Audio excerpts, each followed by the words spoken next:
But seriously, I mean, the whole point of this house was having one place where monsters aren't, where we don't have to apologize or hide or think about what we are, where we can eat pizza or pretend to eat pizza, where we can be human for like just an hour or two. And from what I know about ghosts, a ghost isn't a ghost without a reason. Sally, everything she knows about ghosts seems to come from Whoopi Goldberg. Now, she knows nothing. Josh, would you please give her a chance to find her way? Welcome back to our live InnerSPACE special. This entire hour is dedicated to the hot new series, Being Human. And as you can see, we're joined by the three leads, Sam Witwer, Megan Rath, and Sam Huntington. And we're talking about it in front of this live audience. Hello, audience. Yes. How are you? Nice to see you again. That was, of course, a scene from tonight's episode. And how sad is it that 2/3 of the house can't eat pizza? That's awful. Isn't that terrible? I would miss that. You know, we keep getting asked what we would prefer to be. You know, I think you guys are doing a little, you know, fluff piece on that later. The street thing. A fun piece, not a fluff piece. Piece. It's a fluff piece. It's fun. It's fluff. Yeah. Isn't that? I don't Fluff know. is always fun. It's fluff. Peanut butter and fluff sandwiches. Come on. The So best. fun. Sounds the best. good. But she always says ghost because I think because she's the ghost, obviously. Not just because I'm the ghost, because ghost is the best. But ghosts you can't eat a cheeseburger. Like that's like the worst thing ever. You can disappear bad. and teleport. I'm sorry. But I'm not buying it. I'm not buying what you're selling. so there. you would pick a vampire over a ghost, Sam Huntington. Is that what I'm understanding? I'd pick a werewolf. He would pick Phoenix. You can't pick yourself. Playing your own game here. I want to be a phoenix. A phoenix rising. Phoenix. Will we see a phoenix or a minotaur, perhaps? Or Yeah, anything? Minotaurs are coming, and then season 2, a mummy and a Frankenstein move in, and you know, the Frankenstein becomes a janitor at the, and he just wants to, you know, he's trying to get a He date. just wants a normal I'm like, life. well, he's just gotta, you know. That's for Sweeps Week. Well, if you couldn't pick being a vampire, would you pick ghost or werewolf? Tough questions on InnerSPACE. Wow, how much money do you guys got? I have $5 Canadian. Done, ghost. All right. Ghost. There we go. This Can I is get? settled. Whitwer's so easy. Whitwer's for sale. I want 2 toonies and a loony, dude. He knows his stuff. Nice. So, Just saying. going back to some serious questions, why was it so important for these three to move in together with one another? Well, I think for Josh and Aiden, you know, they are really the only two beings that they can confide in each. You know, in you know, for Josh, he's a kind of an answer machine, you know, and he's somebody that he's a sounding board, and he's someone he can be honest with, and can be himself with. He talks to his answering machine in real life. He goes, "Oh, Dave, what should I do? Leave a message. It's Sam." Yeah, right. Yeah, I know. Thanks for listening. I love hearing the sound of my own voice. An answering machine. Seriously. But then I think for Aiden, it's you know, it's a mutually Aiden, actually. Aiden. Is it pronounced Aiden? It's Aiden. Haydn? I think it's in there. I think it's actually Aiden. But It's a actually mutually pronounced beneficial Gabriel relationship for both of them. You know, I think Aiden sees in Josh someone that he feels like he can help and maybe save, and by doing that, almost save himself. Yeah, because Aiden realizes that he can't do this alone. I mean, we see in the beginning of the episode, he kills Rebecca, and that episode takes place over the space of a month, and he can't get that out of his head. But, you know, he can't allow something like that to happen again, and he can't stop himself. Well, as much as he can't do it alone, he also has another major relationship that he's trying to extricate himself from, or at least stay away from. Trying to get away from the old friends, the drug buddies. From Bishop, yeah. Let's talk a bit about Pellegrino. Bishop. Yeah, Mark Pellegrino, obviously Jacob on Lost, Pellegrino. Lucifer on Supernatural.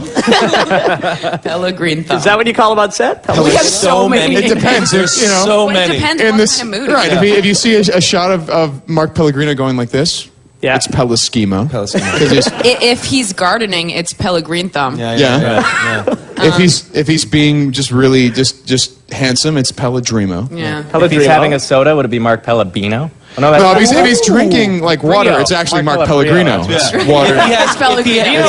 for the If tummy. he has gas, it might be Pellegrino. It might be. Oh, I'm bad at this game. Product placement, AJ. It's smart. Smart. It's very Real smart. Very smart. What do you think he brings to the role, though? Because I said, I mean, Jacob on Lost, you know, Lucifer on Supernatural, he is great at playing these alpha supernatural baddies. Oh my God, he's amazing. I just want to say that I'm a huge Lost fan. So Nice. yeah. Jacob. So when I found out that Mark was going to play this role, I immediately wanted him to touch me. It's all she could talk about. It's all she could talk about. Mark Pellegrino, do you think he's coming today, or do you think that do you think that he talks about me? Did he mention me? And then, how cruel is that if he touches you on the show? Yeah, he'll it go right won't through happen. you. Exactly. Yeah, I know. Yeah. No, but he's amazing. He's incredibly calm and grounded and powerful, and it's been amazing having him around. And also just in life too, he carries that through life. He's such a wonderful presence to have around. He's Awesome guy. calming, and he's really kind of like a mentor for all of us. He's really just a wonderful dude. It brings a lot to the role, and obviously you bring a lot to your 3 characters, but all of your characters have their own pretty significant crosses to bear. I wouldn't want to have to deal with any of the afflictions myself, but we were curious to see which curse you out there would choose if you had to choose one, so our own Natasha Eloy went out to ask all of you. Here it is. If you could be anything other than being a human, and you had the choice of being a vampire, a werewolf, or a ghost, which would you choose and why? Well, if I had to choose, I'd probably be a ghost just to scare the living hell out of people. Which would you choose?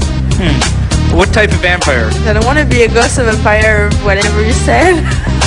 Werewolf. I'd be a vampire because they're prettier. I guess a ghost, so I could walk through walls or something like that. A ghost, so no one would see me. Oh, a werewolf. Why? Because they're all angry and scary and fierce. They're fierce. I think it'd be pretty cool to be able to float through things. Vampires don't really do it for me, and werewolves, it seems more like a curse than a blessing, A ghost does seem pretty cool. Walk through walls, show up when you want.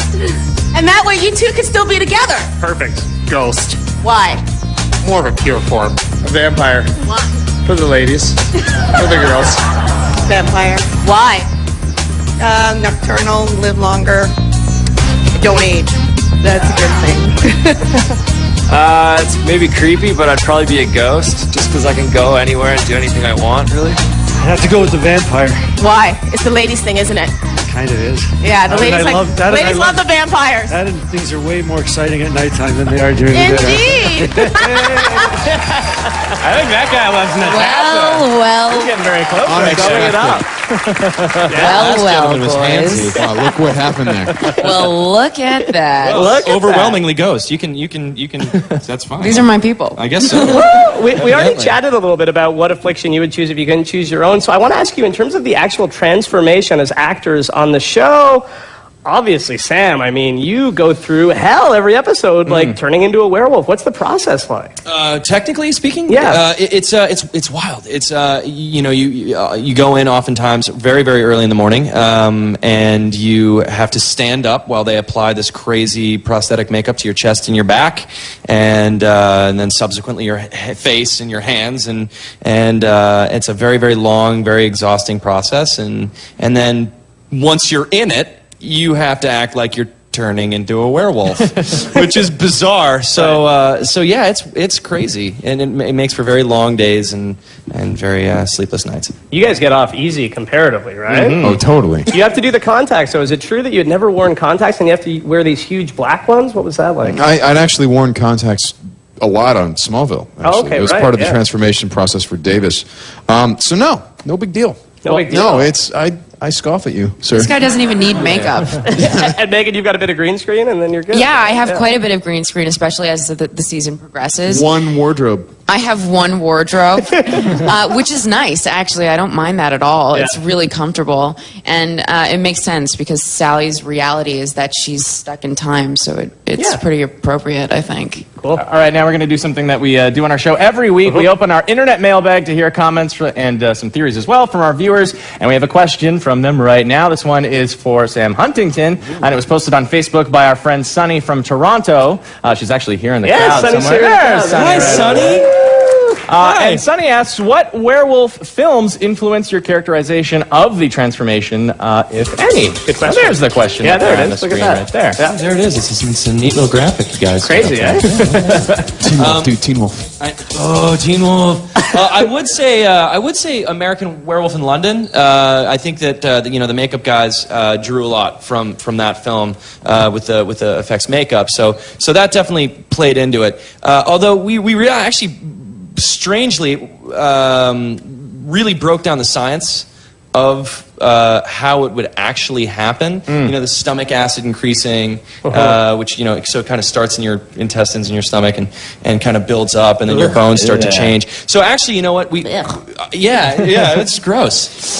So you know, there wasn't actually that much research that went into it. It was more of kind of like reminiscing about, you know, when I got really sick to the stomach, and you know, and you know, breaking bones and stuff. So it's just a lot of pain, really. Well, you do a good job at making it look very painful. Thank you. Yeah. I would not want to be you on the show. In real life, sure. Sure. We've established that, yeah. We've got lots more with the cast of the hot new series Being Human coming up, and after the break, we'll be testing their supernatural pop culture knowledge with some rapid fire questions. You guys ready for that? No. All right, stick around. We're going to do it anyway.